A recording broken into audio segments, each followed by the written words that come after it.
Hi, my name's Zach Aarons. I'm a born and bred New Yorker, and I'm a professional licensed New York City tour guide. I'm also the CEO of a company called Travelgoat, which provides multimedia tours for tourists as well as locals so they can explore on their own different locations in New York City and other cities in the United States. We have a very special treat today. We're going to be going around with famous novelist Richard Price, author of the book Lush Life, which deals with crime and gentrification and many of the other issues of the Lower East Side.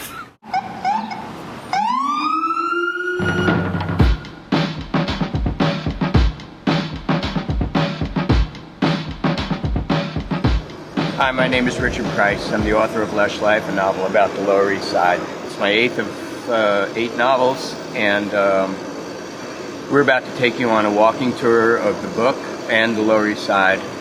And please join us. It's really hot. We're going to be walking fast. This is Allen Street. It looks like a real boring street, but it's double the width of any street down here. And the reason for that is because it had a pretty notorious history. It was the red light district of the Lower East Side around 1900. You know, like truck drivers would come by and they'd see some, Jewish lady in a bathrobe, and they'd go inside in the tenements. There was also an L train going past on Allen, so it threw Allen all into shadow. They got rid of the L train, they expanded the street, and basically it was sort of trying to shed a light on the red light district to get rid of it, which I guess worked. The other thing is, Billy the Kid of Wild West fame was born on Allen Street. There was a history buff in the police precinct down here, and he asked me if I knew about the haunted building on the Lower East Side, and I said, no, I didn't. And it was 21 Ludlow right behind me, and it didn't look like this. This was a 5-story building with steel over the windows and sort of scorch marks coming up through the steel like there had been a fire. I think most of the owners were Chinese, extremely superstitious. When they sent their construction crews in there, no crew lasted more than 15 minutes. They heard crying, they heard footsteps going up and down, their cell phones went off all the time, and over they left. And finally, I think they brought in a Chinese exorcist, and they did whatever. And they said, all right, well, the Chinese guys are in there now. Within 2 weeks, this thing will be torn down, built up, which is what you see now. And then I'm going, well, the ghosts are gone, I guess. However, if you look over my left shoulder, it says, for sale. So, what can you say? Behind me is 7577 Orchard Street. And in about 2002, 2 guys were coming back here. They were bar hopping all night. And as they got up here, they were confronted by 2 local guys, most likely junkies. One guy had a gun, and the guy with the gun said, give it up. And this kid from Willamette, who was a wilderness camp counselor, and I think he was a wrestler in college, and probably had never been held up before, he slowly took off his jacket and said something to the effect of, I don't think so, at which point he got shot in the heart, and these 2 guys took off. 2 separate witnesses heard the shot, turned, saw the guy on the ground, saw his buddy throw a coat over him and run into this building. They told the cops, this guy shot him and then ran into the building. They didn't see the 2 guys with the gun. And the cops thought they had a slam dunk. They thought they had the shooter.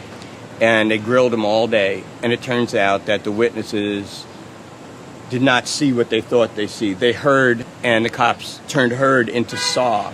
And to this day, it's never been solved who shot this kid. Anyways, this dynamic that happened right here was the basis of Lush Life. People from 2 different worlds.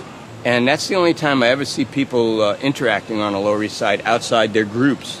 The Chinese people ignore the Orthodox Jews, who ignore the yuppies, who ignore the Dominicans, who ignore the Fujianese, and every once in a while somebody bumps into somebody in a bad way, and that's the only thing that happens where worlds interact.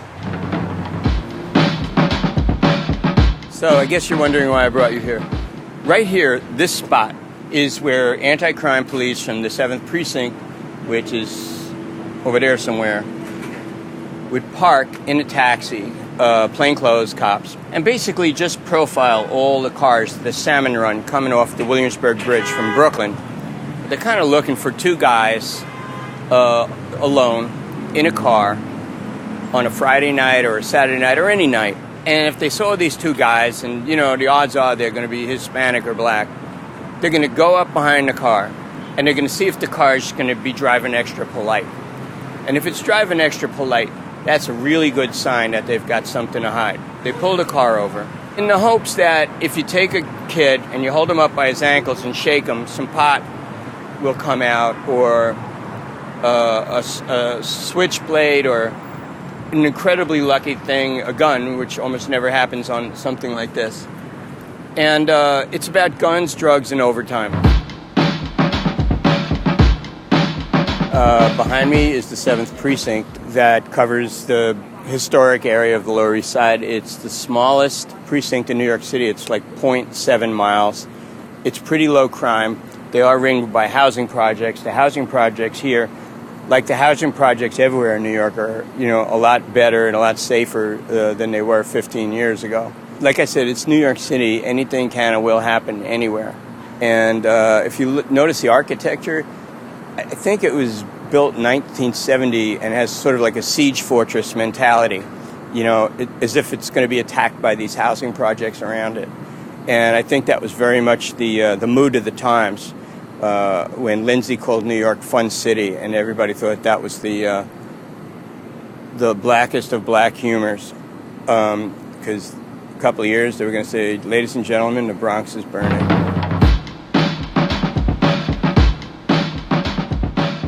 Behind us is the Samuel Gompers houses. It's really indicative of the other Lower East Side. I mean, if you look around, there are the huge Smith houses.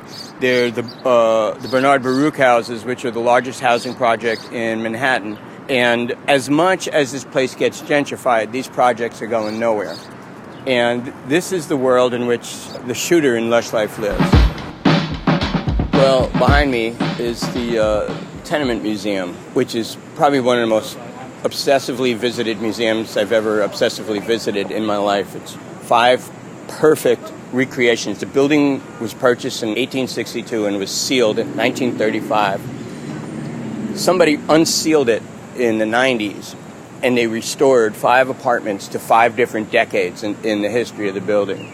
And they tracked down the family, and they just made it exactly like each apartment's like stepping into a time capsule with the real life people and what happened to them, the mysterious disappearance of them once they left this apartment. The thing that I like the best, though, is you see these apartments and everybody with you is like either from Dusseldorf or Lincoln, Nebraska. It's not just a bunch of sentimental Jewish people from the suburbs trying to find where their Bubba lived.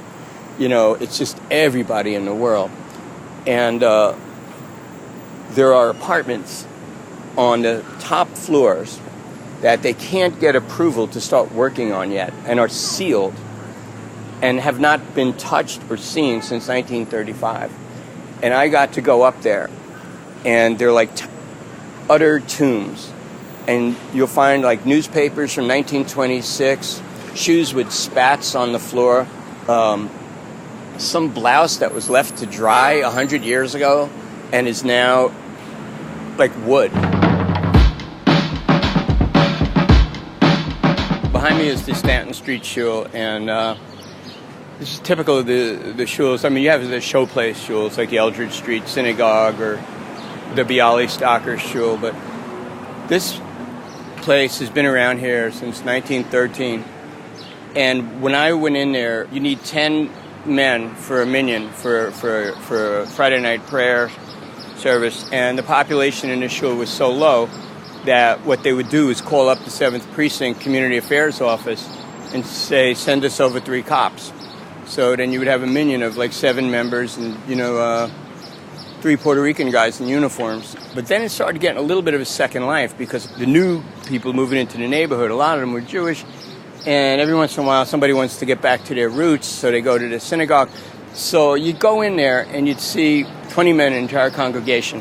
Half are 25 and the other half are 95. This is not Yiddle with a fiddle coming in here. It's people coming down here to be found, feeling a little lost, and coming back in.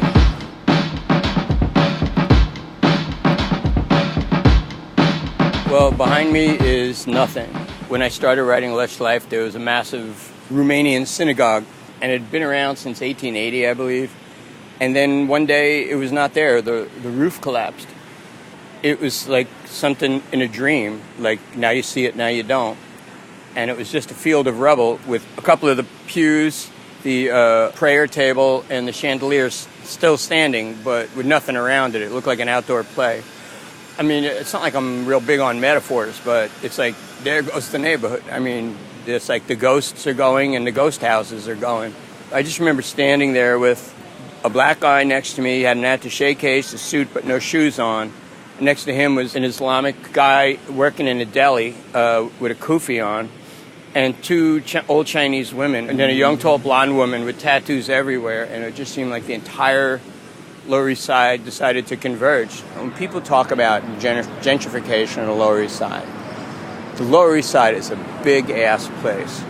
And if you look behind me, what you see is housing projects, funky co-ops, just endless space that nobody's gotten to. So I don't think it's ever going to turn into Montparnasse, by the Hudson. There's just too much life down here, and this place is going to be the Lower East Side for a long time to come.